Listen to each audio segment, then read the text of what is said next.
Hello, everyone. Thank you for joining us.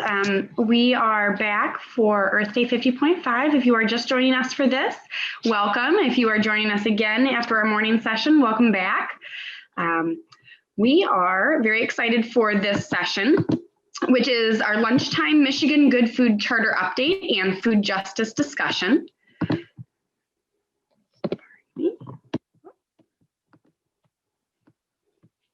Technical difficulties, sorry about that. And all right, I'll get it here in a second. All right, our speaker today is Lindsey Scalera. Lindsey brings over a decade of facilitation and community organizing experience to her work as a community food systems collaboration specialist at the MSU Center for Regional Food Systems. She's collaborating with partners throughout Michigan to update the Michigan Good Food Charter currently and build momentum for an inclusive statewide food policy voice. Lindsey got her start in food systems as co-founder of the Giving Garden and the Michigan Young Farmer Coalition, while earning her master's degree in social foundations of education, specializing in eco-justice education from Eastern Michigan University. Lindsey, the floor is all yours, and we're very excited for your session. All right, hi everyone. I'm going to share my screen. Come over here. Okay. All right, well, I'm super excited to be here with all of you and to share some of our work with the Michigan Good Food Charter. What I'm going to touch on today, I'll talk about a little bit about my background and the work that we do at the Center for Regional Food Systems. We'll give you a little overview of the Michigan Good Food Charter and our 2020 update process. I'll touch a little bit on COVID-19 and sort of the impact on Michigan's food system, sort of how the landscape is changing. And we'll talk a little bit about how to engage further, because this is not the only time to have this conversation. So before I get started, I do want to mention, since I am housed at MSU, Michigan State University occupies the ancestral and traditional and contemporary lands of the Anishinaabe Three Fires Confederacy of Ojibwe, Odawa, and Potawatomi peoples. And the university itself resides on land that was ceded in the 1819 Treaty of Saginaw. And I wanted to do our land acknowledgement because, one, I'm grateful to have these folks as partners in this work.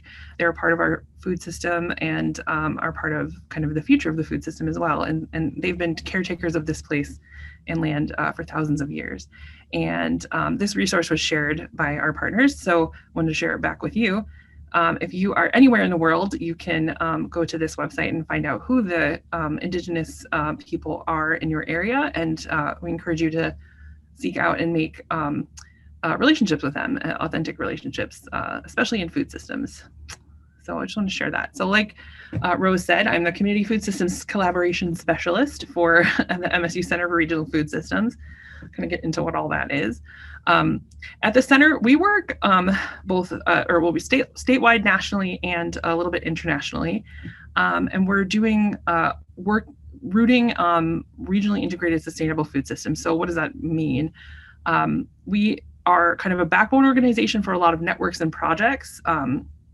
And everything we do is collaborative. And so we're working with food hubs, for example, to expand the distribution of local food, working with food councils, through our Michigan Food Council network, to make sure that folks are engaged in systems change and have the resources they need to do that.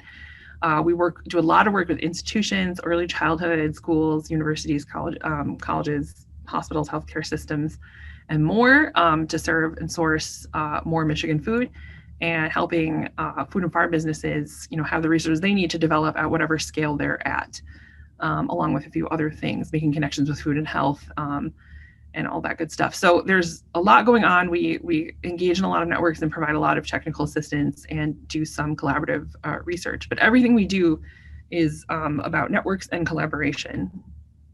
And so I just want to share a little bit about that because I think it's super important. I'm not going to go over all of these, but I do want to talk about collective impact because our center kind of operates from this collective impact model. And I think it's important for understanding the Good Food Charter and kind of how things are and where they're going.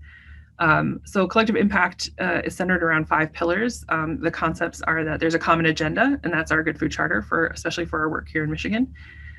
There's continuous communication. And so the majority of how we do that is through our networks. We have always talking to each other, always reaching out. We also have a shared measurement initiative, and shared measurement's a way for us to collectively measure progress towards goals and communicate that progress. This idea of mutually reinforcing activities, which is that we're working to complement each other and not step all over each other's toes towards that common agenda. And like I mentioned before, backbone organization or multiple backbone organizations. So we might serve for the backbone organization for those networks, but out in the regions, there's other organizations that serve as backbones for a lot of regional work. And so it's all about knowing who does what and working together. And these other two, you can explore some of these other collaboration frameworks on this website that I shared below, and I'll make sure I put these in the chat. Anyway, so let's talk about the Good Food Charter and kind of where that's at. So what is it? If you haven't heard of it, I don't blame you. That's okay. The Good Food Charter is kind of a roadmap for food systems that are rooted in local communities and centered on this idea of good food. So it outlines a vision, a description of good food system, and 6 priority areas that kind of help advance that vision. And those 6 priority areas I will share with you, but they have kind of outline of the results we want to see in our community. So how can we use this document? So we can use it to explore ideas. We can use it to identify common ground for collaborating within and across sectors. We can use it for organizing collective action and measurement, like I mentioned, all towards having greater impact. The phrase, we're more than the sum of our parts. We can also use it to inform policymakers of statewide and local priorities. And there's many examples of all that happening. And the charter was initially published in 2010, and it helped build momentum around efforts that already existed, as well as seed ground for new things to happen. And it was all to advance a food system that promotes equity, health, sustainability, and thriving economies. And that really hasn't changed. We're still holding on to the core of that in this update process. So the original charter had a vision, 6 goals, a definition of good food that was healthy, fair, affordable, and green or sustainable. And it listed 25 agenda priorities with a lot of ideas of how could we achieve this vision or work towards these 6 goals. I'm going to give you a quick example of kind of how this all has gotten used. So if you've ever heard of the 10 cents a meal project, 10 cents a meal is the idea behind it is that a public school or a school gets a few additional dollars, 10 cents per meal served, to help offset the purchase of local food. And so that helps them have more maneuverability to buy from local farmers. And that was an idea that had already existed in 2010, and we put it in the charter. And the organization now known as Groundwork Center for Resilient Communities up in Northwest Michigan ran a pilot that was privately funded through local fundraising.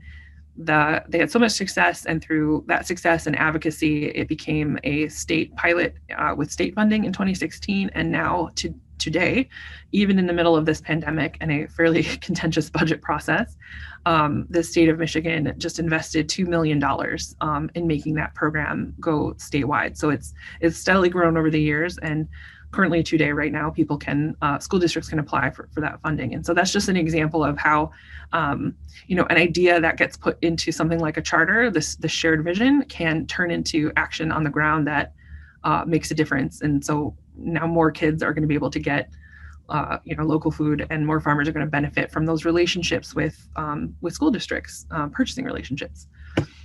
All right, so like I mentioned, those efforts have grown and kind of deepened over the past decade. But we knew that because the goals were for 2020, we wanted to update it. And we did ask our constituents, our partners, should we update this? What do you think? And no one wanted to let it sunset. So so in the fall of 2019, we gathered some of our committees together and invited some more people. We created a working draft. And then in February of this year, hard to believe that was still within this year, we shared that draft with folks and started to gather feedback through a statewide feedback campaign. And that included a survey, as well as kind of bringing it to different conferences and stuff. And as you know, in March, things kind of came to somewhat of a halt for the in-person stuff, but we were able to continue reaching out to folks, as well as continue meeting to do deeper dives into our priority areas and start to define some potential shared metrics that we might want. And now it's the fall, so we're sharing this draft out with everybody, and an invitation to action, which I will share later, for transitioning into 2021, where we're going to kind of complete this update process. Although, yeah, how it takes shape, I will share a little bit later. Okay, so what's in this draft of the charter? So this is our updated vision. So Michigan has a thriving food economy distinguished by equity, health, and sustainability. Pretty straightforward, and there's a lot of things that can be done to achieve that vision. We have working definitions of a good food system. We may, through our committees next year, continue to refine this. But the idea is that, you know, a good food system is accessible, fair, diverse, equitable, healthy, and sustainable. And these things flow right from that vision. And so flowing from what a good food system is as well, we get into our 6 priority areas. And before I show you what they are, I just want to make or point out that they have, each of them has like a result statement. So the thing we want to see happen. Each of them are interconnected with each other. And we also recognize that any strategy we could choose could help us achieve any number of these priorities. So another good example with like 10 cents a meal, that's maybe both improving food access, as well as, you know, farm and food business viability and a few other things. So you can kind of see how they're interconnected and could move forward a lot of these priority areas. So as we go into next year, we'll be using the committees that I'm going to share with you later to kind of continue to identify strategies. What are people already doing? We have 10 years plus of good food work in Michigan. And so we'll continue to identify the strategies that are working or things that haven't been solutions or ideas that haven't been tried yet. We'll continue looking at our indicators of progress. We'll talk about an organizing body around the charter and explore shared values. So the priority areas are food access to food sovereignty, which is phrased somewhat strangely on purpose. You can look at that in a couple different ways. So food access is kind of where a lot of us are at right now. When we think about food systems and what are the most urgent needs. And so our working definition here is that, our working result statement is that everyone has the resources to access and afford healthy, culturally appropriate food where they live, work, learn, and play, and the ability to shape the food systems that impact them, which is where this concept of food sovereignty comes in.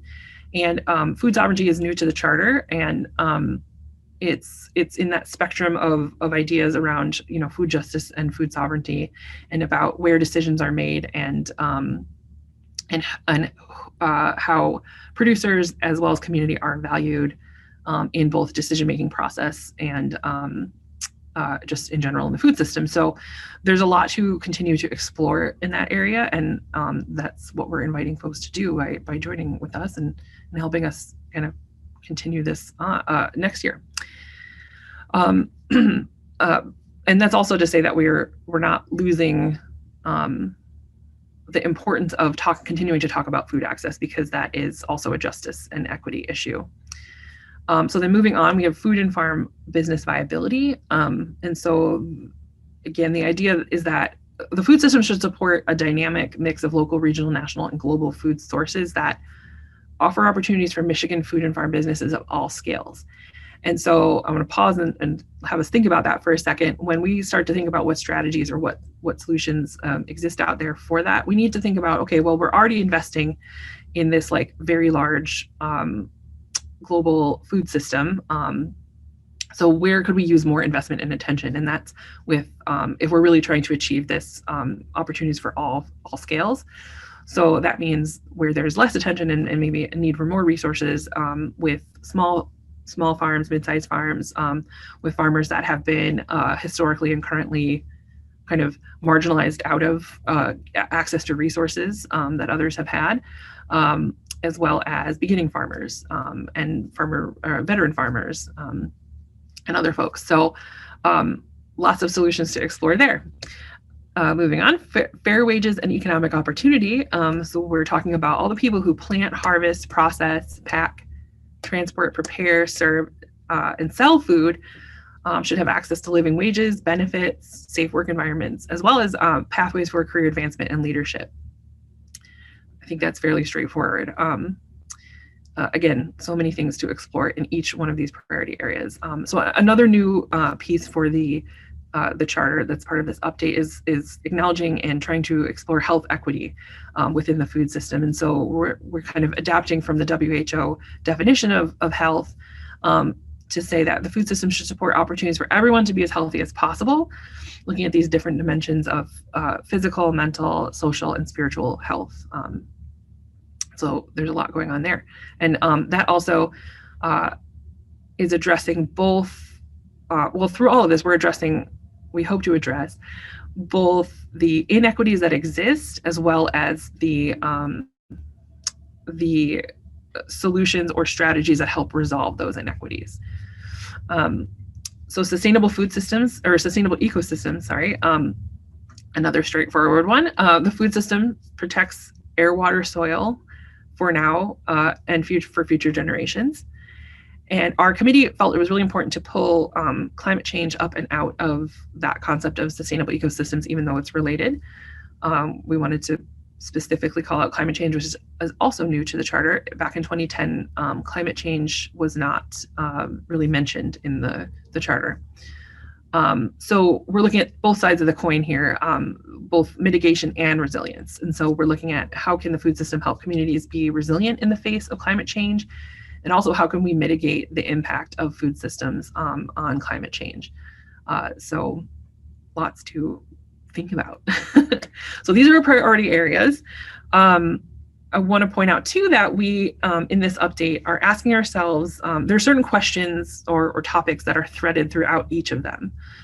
And so we felt it was important to ask these questions in every single one of the priority areas. They're threads kind of in the same blanket or tapestry. So, how can we advance equity and justice in each of these priority areas? What's the role of education?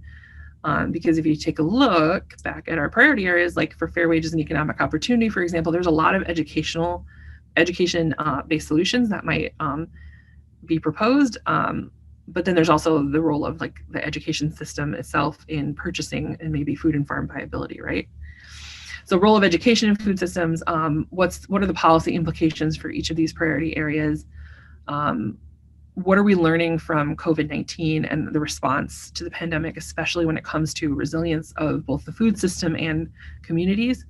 There's a lot of lessons we're kind of learning in this process about what is possible that maybe seemed impossible before all of this started to happen. And then also looking at values-based purchasing, which is, how can institutions and consumers use their purchasing power to affect change or to incentivize certain kinds of practices within food and agricultural systems. So that's kind of overarching in each of these. So I did want to share a little bit about what we're learning with Michigan's food system and kind of how the landscape is changing due to all of what's happening in 2020. So as part of our charter survey, we did add a question in. So I pulled a couple quotes here just to share with you, because I think these kind of exemplify a lot of the things we've been hearing. One of them is that, as you all remember, we had a rapid shift in the markets. And in the supply chain at the very beginning that lasted for a little while. So for some people, some of the adaptations, the fact that there were, a lot of local farms in the area kind of gave folks in Northwest Michigan, at least, according to this person, kind of an advantage, because there was a lot of local foods, and it kind of was happening right at the beginning of the season. So it kind of alleviated some of the stress there. But also it was exacerbating some of the weaknesses in accessibility and health disparities and things like that. So if all of a sudden your normal sites are knocked down, or if or closed down, or with the pantry systems being so stressed, food access was definitely impacted for a little bit there. But it also encouraged some really interesting trends and innovations to help people get through that by supporting local purchasing, gardening programs ramped up in certain parts of the state, and it also accelerated folks working together to get online purchasing going, and a lot of different food delivery solutions. So I thought these two exemplified some of the things we've been hearing, and just here's a little bit more. So we have food councils throughout the state, depending on how you count it, like 30 to 40-ish food councils throughout the state. And they've been working to stay on top of policy changes. They can serve as hubs for their regions for information and helping people know what ways to advocate for various policy or other types of changes. And so there was a lot of things going on at the federal and state level with all these responses. So they've been kind of like digesting it. And we have a network to help everybody stay on top of all that. Schools and early care education centers were both serving as emergency food and resource sites, as well as planning how school meals were going to reopen, or school meals are going to work as they reopen, close, reopen. There's a lot of changes going on, and they've had to be very nimble and adaptable. Same thing with food banks and pantries. The supply chains were stressed and have continued to be stressed. And there was a need with all these new organizations stepping up to help alleviate that stress and meet needs in the community. There was a lot of coordination and support needed for emergency food efforts taking place outside of traditional settings, like the normal pantry networks and things like that. Food and farm businesses are currently still struggling with cash flow. This may be obvious, but they're also struggling with accessing the grants and loans that have come out. I actually just saw a resource today come out from NSAC to help farmers navigate some of that. This is going to have a longer lasting effect on kind of our main streets, and we don't really know where this is going to take us, because a lot of people are losing their livelihoods, and there's a lot of folks who are out of business right now. So still struggling with that. Another thing within the effect in the food system was that we started to label people who have normally been invisible or more or less visible in the food system as essential workforce. So migrant workers and other on-farm laborers, food service workers, and grocery workers. And the real truth of that is that they've always been essential to making our food system happen. But the pandemic has kind of forced us to look at that. And so when we think about our priority areas and food justice, we need to think about kind of what would the world be like if we always treated folks as essential, and what needs to change in order to make that happen. And again, food producers, farmers, distributors are all still pivoting after that initial market collapse, but people have started to recover somewhat, but there are still a lot of uncertainty in that. And then on top of all of this, climate change, effects of climate change have been compounding challenges for farmers and communities. So with rain and weather fluctuations that cause early frost or whatever, there's a lot of different things happening. It's compounding some of those challenges. I'm not sure how I am on time here, but so just a few stories of hope in all of this. So a couple of cool things have been coming out of this. This is just a sampling, but as you can see in the picture here, folks continued the farmers markets. At first, folks were afraid to go. Some of them shut down at the beginning of their seasons, but our partners at the Michigan Farmers Market Association were able to work with a lot of their partners to create a set of guidelines that are currently being updated to make sure that markets could stay open, that they were safe for shoppers and farmers and vendors to attend. And really, they helped advocate and make sure that as these policies and executive orders were coming out, that farmers markets were being recognized as a crucial food access point for people, especially during the growing season. So not only is it a crucial market for farmers to stay afloat and keep for their income, that direct-to-consumer sales is a huge part of a lot of local farm businesses, food and farm businesses sort of pipeline. But it's also the place a lot of people get access to healthy, fresh food. And so they were able to help make sure that it stays open. Our friends at the Detroit Food Policy Council are working on a disaster plan that addresses public health and economic emergencies. So maybe we know what to do when there's a flood or a power outage, but having a public health plan, working with the city planners to address this kind of emergency, it didn't really exist before. So, and I know others are working on similar things around the state. So through our networks, we'll be able to share that those policies and those ideas out for other communities to adapt. And we also saw that going back to this collective impact model and the relationships that get developed out of that, we had food hubs, food distributors, farmers and farmers markets all working together to adapt to this sort of like new online ordering, creating food boxes, aggregating from smaller food and farm businesses. None of these ideas were new. It's just that because they existed and because people were testing them out, it kind of means that there was a basis for collaboration instead of competition. And so the example I gave here was the Eastern Market Partnership, Terra Capital Foods, Farm to Freezer. A bunch of folks got involved with the farm to family food boxes, and really they had just started doing some food boxes as a way to adapt to the changing needs of the pandemic, starting out with 50 boxes a week, and they quickly through that program moved up to like 1,500 boxes. And I think it was over the course of about 2 months. And so I think it's important to share these things because that stuff doesn't just come out of nowhere. It's years of relationship building and what we're kind of calling this collaboration infrastructure that is part of our food system. And Michigan is very unique in this way. Just hearing from our colleagues around the nation when this all was starting, we were hearing that people were having a hard time kind of enacting these solutions. All the ideas are there, but if you don't have these networks and years of relationship building to build trust, it's a lot harder to get started. And so that's something that makes Michigan unique, and why I fully believe in the many powers of the Good Food Charter, because none of us knows everything, and together we know much more. It's one of my favorite little quotes. So on that note, I want to invite you to engage with us, and we'll quickly get into the Q&A here. Hopefully I'm not taking too much time.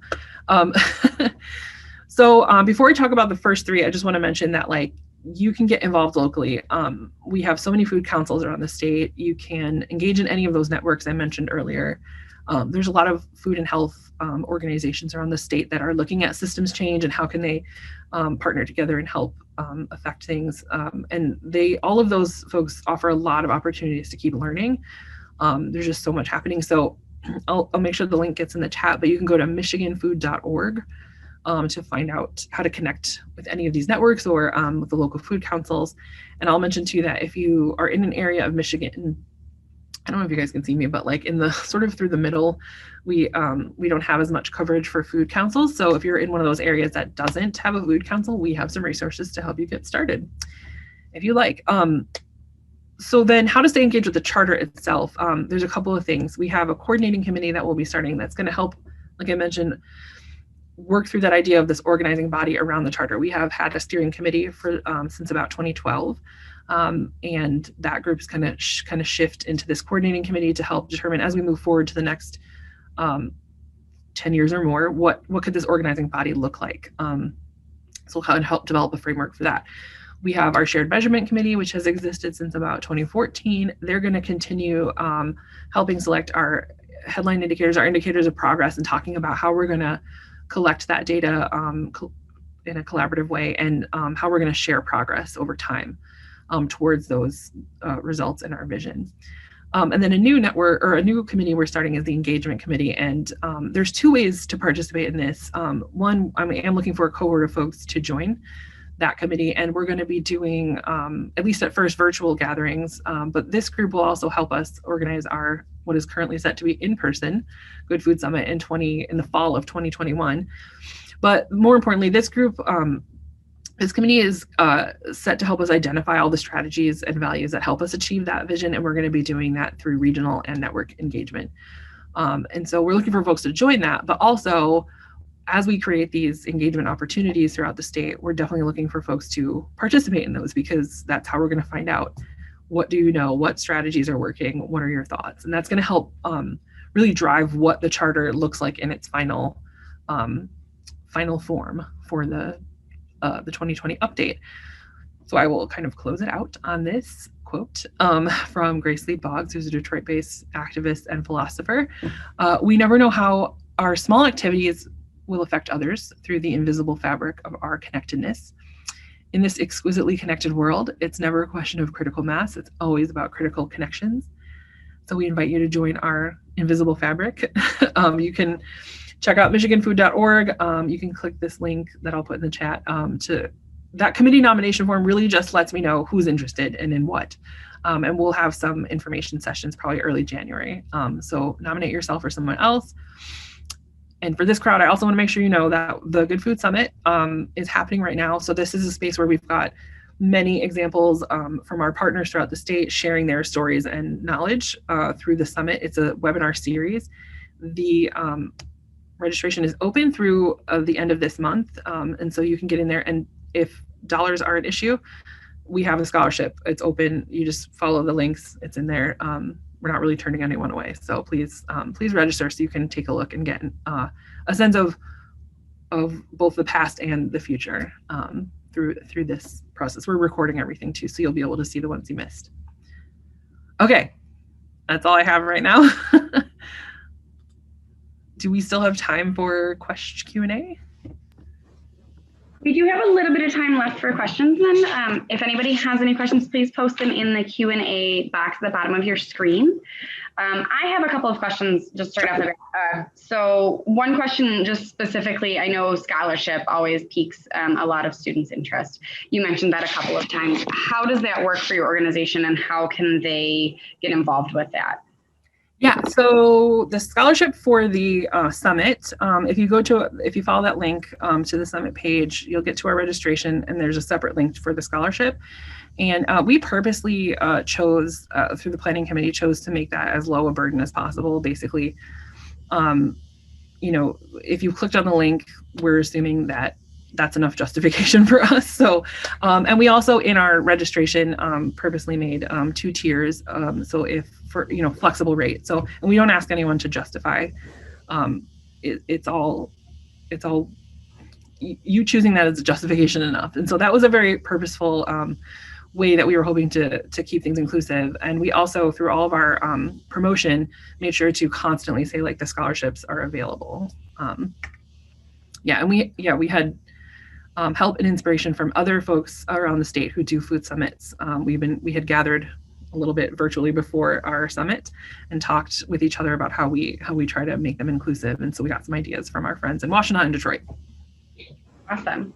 Yeah. Another question is how, so once the Good Food Charter is completed, or maybe retroactively for the past Good Food Charter, how is it communicated to our legislators, and what are our asks to them about it? What a great question. Okay, so we have this whole network of food policy councils, and we here at the center, I think, let me take one step back.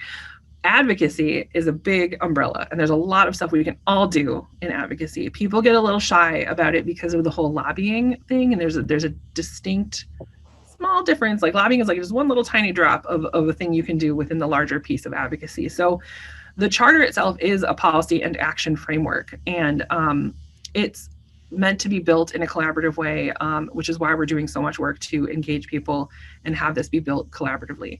So the food councils are going to play and will in the next year play a big role in continuing to help us reach people, help us understand what their regional or local priorities are, and we look for a way to kind of capture some of that in bigger, broader things. And so I can't say what the specific asks will be, but there are partners, some of our partners, for example.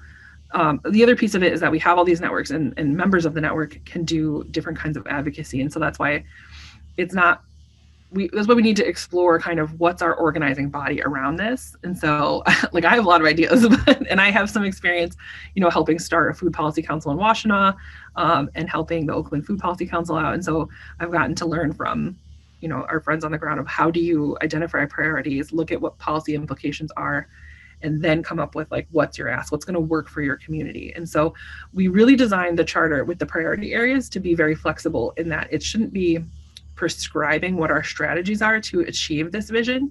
Really, like what you all do in your communities on the ground should be reflected in the charter, and we should be able to find our common ground that way.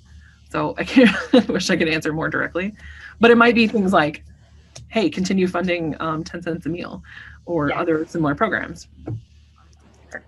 Yeah.